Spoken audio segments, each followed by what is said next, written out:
2003 ಜನವರಿ 18ರಂದು ಅತ್ಯಂತ ಜನಪ್ರಿಯ ಹಿಂದಿ ಕವಿಗಳಲ್ಲಿ ಒಬ್ಬರಾದ ಹರಿವಂಶ ರಾಯ್ ಬಚ್ಚನ್ ಮುಂಬೈನಲ್ಲಿ ನಿಧನರಾದರು.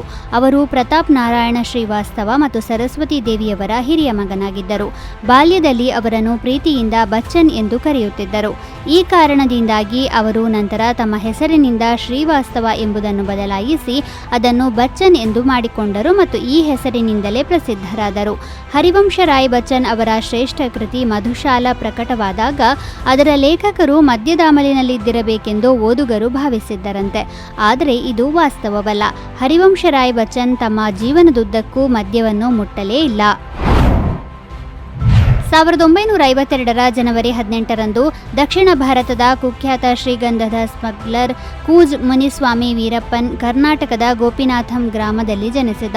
ವೀರಪ್ಪನ್ 97 ಪೊಲೀಸರು ಸೇರಿದಂತೆ 100ಕ್ಕೂ ಹೆಚ್ಚು ಜನರನ್ನು ಕೊಂದಿದ್ದ. ಆತನನ್ನು ಸೆರೆ ಹಿಡಿಯುವವರಿಗಾಗಿ ಸರ್ಕಾರ 5 ಕೋಟಿ ರೂಪಾಯಿ ಬಹುಮಾನ ಇಟ್ಟುಕೊಂಡಿತ್ತು. 2003ರಲ್ಲಿ ವಿಜಯ್ ಕುಮಾರ್ ಎಂಬವರು ಎಸ್ಟಿಎಫ್ ಮುಖ್ಯಸ್ಥರಾದರು ಮತ್ತು ಅವರು ಅಧಿಕಾರ ವಹಿಸಿಕೊಂಡ ತಕ್ಷಣ ಮೊದಲು ವೀರಪ್ಪನ್ ಹಿಡಿಯಲು ತಂತ್ರವನ್ನು ಸಿದ್ಧಪಡಿಸಿದರು. ತನ್ನ ಕಾರ್ಯತಂತ್ರದ ಭಾಗವಾಗಿ ವಿಜಯ್ ಕುಮಾರ್ ತನ್ನ ಜನರನ್ನು ವೀರಪ್ಪನ್ ಗ್ಯಾಂಗ್ಗೆ ಸೇರಿಸಿದರು. 1 ವರ್ಷದ ನಂತರ 2004ರ ಅಕ್ಟೋಬರ್ 18ರಂದು ವೀರಪ್ಪನ್ ಎನ್ಕೌಂಟರ್ ಆಯಿತು. ಈ ಮುಖಾಮುಖಿ ಹೋರಾಟವು 20 ನಿಮಿಷಗಳ ಕಾಲ ನಡೆದಿತ್ತು. ವೀರಪ್ಪನ್ ಮನುಷ್ಯರನ್ನಷ್ಟೇ ಅಲ್ಲ, ಅನೇಕ ಆನೆಗಳನ್ನು ಕೊಂದಿದ್ದ. ಚಿಕ್ಕಂದಿನಿಂದಲೇ ಕಾಡಿನಲ್ಲಿ ಆನೆಗಳನ್ನು ಕೊಂದು ದಂತಗಳನ್ನು ಮಾರಲು ಆರಂಭಿಸಿದ್ದ. ಕ್ರಮೇಣ ಈ ಕೆಲಸದಲ್ಲಿ ಮುನ್ನಡೆದು ತನ್ನದೇ ಆದ ಗ್ಯಾಂಗ್ ಕಟ್ಟಿಕೊಂಡ. ಆ ನಂತರ ವೀರಪ್ಪನ್ ಮತ್ತು ಆತನ ಸಹಚರರು ಸೇರಿ ಆನೆ ದಂತ ಮತ್ತು ಶ್ರೀಗಂಧವನ್ನು ಕಾಡಿನಿಂದ ಕಳ್ಳಸಾಗಣೆ ಮಾಡಲು ಆರಂಭಿಸಿದರು. ಒಂದು ಕಾಲದಲ್ಲಿ ವೀರಪ್ಪನ್ ಎಂಬ ಹೆಸರಿನಿಂದ ಚಲನಚಿತ್ರ ತಾರೆಯರು ಕೂಡ ಭಯಪಡಲು ಪ್ರಾರಂಭಿಸಿದ್ದರು. 2000ನೇ ಇಸವಿಯಲ್ಲಿ ಕನ್ನಡದ ಖ್ಯಾತ ನಾಯಕ ನಟ ಡಾಕ್ಟರ್ ರಾಜ್ಕುಮಾರ್ ಅವರನ್ನು ವೀರಪ್ಪನ್ ಅಪಹರಿಸಿದ್ದ. 1896ರ ಜನವರಿ 18ರಂದು ಎಕ್ಸ್-ರೇ ಯಂತ್ರವನ್ನು ಮೊದಲ ಬಾರಿಗೆ ಎಚ್.ಎಲ್. ಸ್ಮಿತ್ ಅವರು ಜಗತ್ತಿಗೆ ಪರಿಚಯಿಸಿದರು. ಎಕ್ಸ್ ಕಿರಣಗಳನ್ನು 1895ರ ನವೆಂಬರ್ 8ರಂದು ಜರ್ಮನ್ ಭೌತಶಾಸ್ತ್ರಜ್ಞ ವಿಲ್ಹೆಲ್ಮ್ ಕಾನ್ರಾಡ್ ರೋಂಟ್ಜೆನ್ ಕಂಡುಹಿಡಿದರು. ಆದ್ದರಿಂದ ಈ ದಿನವನ್ನು ಅಂತಾರಾಷ್ಟ್ರೀಯ ರೇಡಿಯಾಲಜಿ ದಿನವನ್ನಾಗಿಯೂ ಆಚರಿಸಲಾಗುತ್ತದೆ.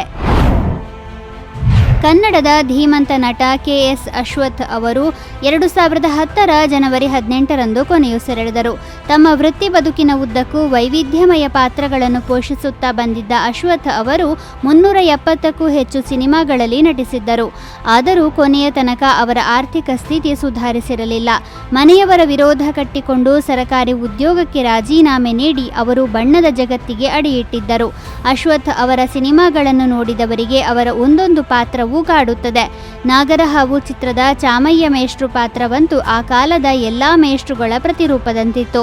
ಅವರ ಶುದ್ಧವಾದ ಕನ್ನಡ, ಸ್ಪಷ್ಟವಾದ ಉಚ್ಚಾರ ಕೇಳುವುದೇ ಸೊಗಸಾಗಿತ್ತು. ಶಿಸ್ತು, ಸರಳತೆ, ಸಮಯ ಪ್ರಜ್ಞೆ, ಸ್ವಾಭಿಮಾನಕ್ಕೆ ಹೆಸರಾಗಿದ್ದ ಅವರು ತಂದೆ, ಮಾವ, ಮೇಷ್ಟ್ರು, ಸಹೋದರ, ಅಜ್ಜ, ಗೆಳೆಯನಾಗಿ ನಾನಾ ಪಾತ್ರಗಳನ್ನು ಲೀಲಾಜಾಲವಾಗಿ ಪೋಷಿಸಿದ್ದರು.